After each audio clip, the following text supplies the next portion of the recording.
So this was requested by a subscriber. How you guys doing? This is your favorite Downabot here, and we're going to be doing Giratina versus Bill Cipher, Pokemon versus Gravity Falls.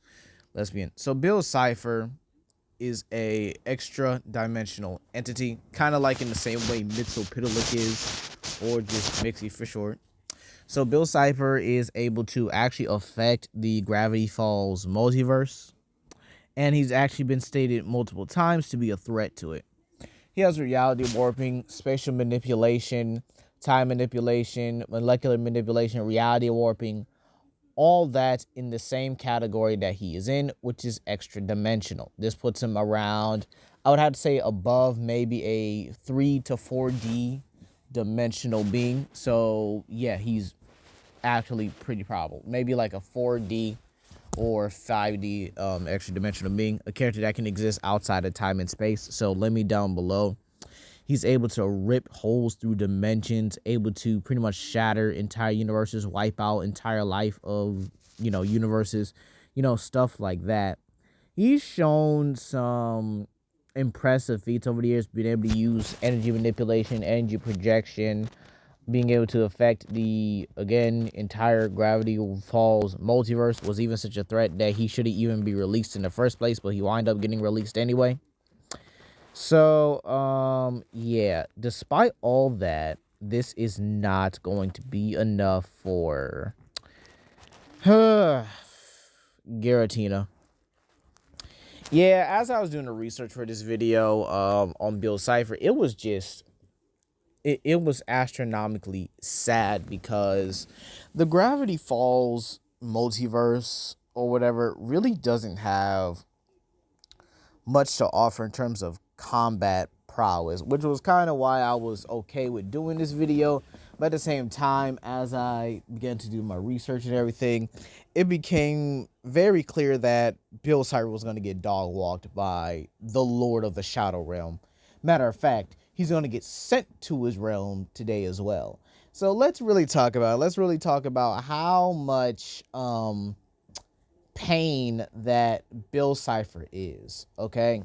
So for starters, due to the update of Pokemon lore, we now know that Giratina's origin form is beyond Palkia and Dialga's origin form.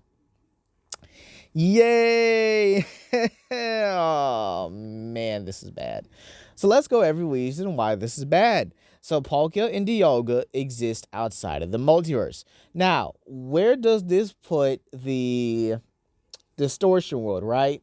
Due to the fact that Giratina is only seen as origin form in the distortion world, this means that this plane of existence exists beyond all the other realms in Pokemon. Actually, this also makes 50% Zygarde a lot stronger as well, because he's able to hold Giratina's realm.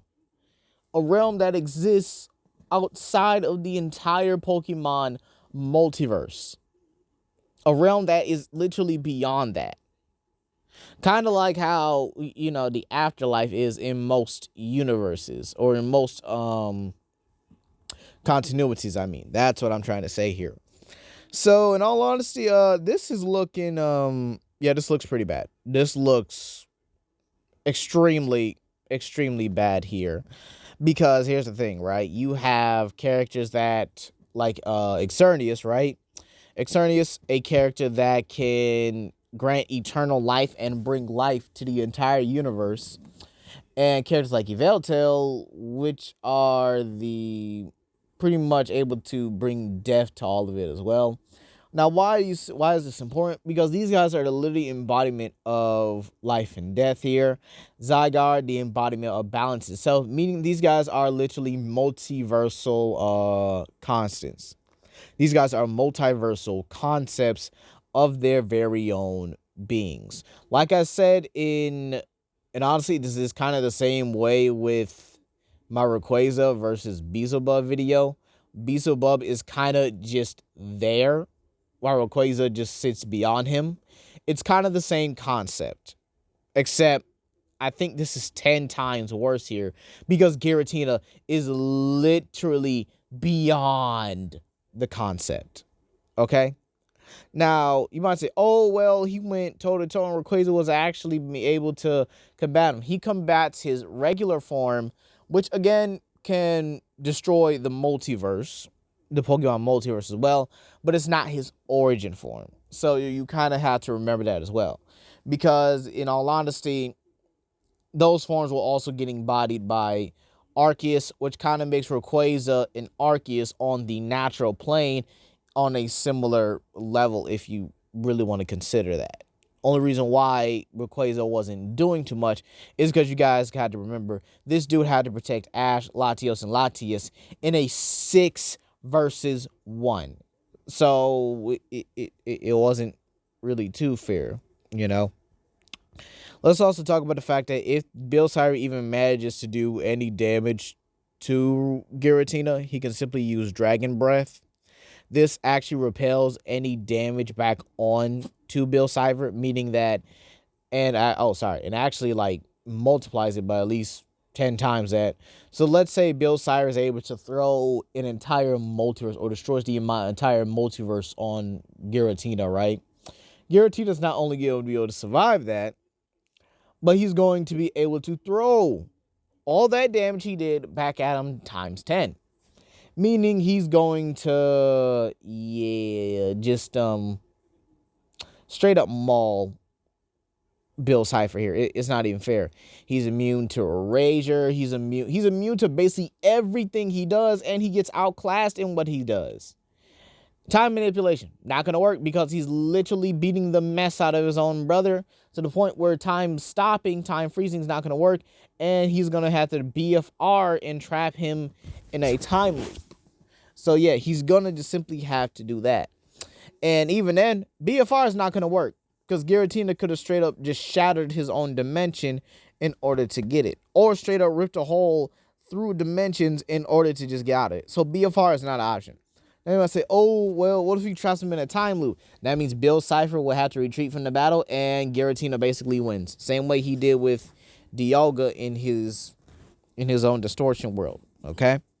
So again, it's not looking good for Bill Cipher one way or the other. And let's also really compare the characters in Gravity Falls to Poke...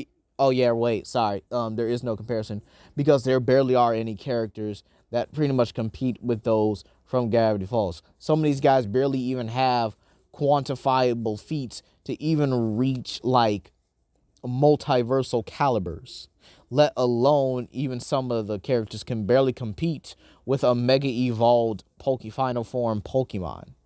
Okay, that's how bad this actually is here. They barely compete in this regard even as well, because you have characters like Necromasa that can absorb all the light in Ultra Space, basically absorbing an entire space beyond the concept of space and time itself. So, yeah, that's crazy, ain't it? Yeah. Then you have characters like 100% Zygarde, who are beyond its 50% state, who holds every realm in the Pokemon multiverse in place. And if you honestly want to think about it, the Pokemon multiverse is actually an infinitely growing multiverse, because if you really want to think about it, every continuity that they make, right? Every continuity that the Pokemon creators make is basically Arceus creating another universe as well, considering that the game describes regions as a different universe or as a different, path of evolution altogether, saying that these Pokemon basically take different paths to get where they are today, and this actually can be considered as different universes. All right, so if you really want to consider that as an infinite growing multiverse, go right ahead, because I doubt they're going to stop making Pokemon games at this point. I mean, Ash is just one in Ash is just one in the many of Pokemon main characters that become a Pokemon master. There are alternate realities where he never even meets Pikachu and is able to get one of the first 3 starter Pokemon. Who knows what he would have gotten? Maybe a Squirtle, or maybe a Bulbasaur. I think a Bulbasaur would have definitely definitely Charizard. We not gonna lie here. Definitely Charizard would have definitely suited him a lot better. Let's be real here. Also, let's not forget that Giratina is literally 1/3 of Arceus. Literally 1/3 of his dad's power pretty much goes to him. And he has the ghost portion of his powers, the ghost and dragon portions. Meaning that every ghost type move, every dragon type move is pretty much there on Giratina. Okay? Bill Cipher is going to be very, very pissed off not to be able to affect him. Oh, well, he can turn intangible. Giratina is actually not only a natural ghost, by the way. Okay? That's the thing. He's not only a natural ghost, which means he's naturally intangible, but he can go further than that. So imagine a ghost, a character, or at least a physical being you can't even hit, but he goes intangible on top of it. Yeah, I shouldn't have to say anymore. Giratina wins. Please comment down below, like and subscribe and share with your friends. This is Legendary Grimlock, and I'll see you guys later. Peace.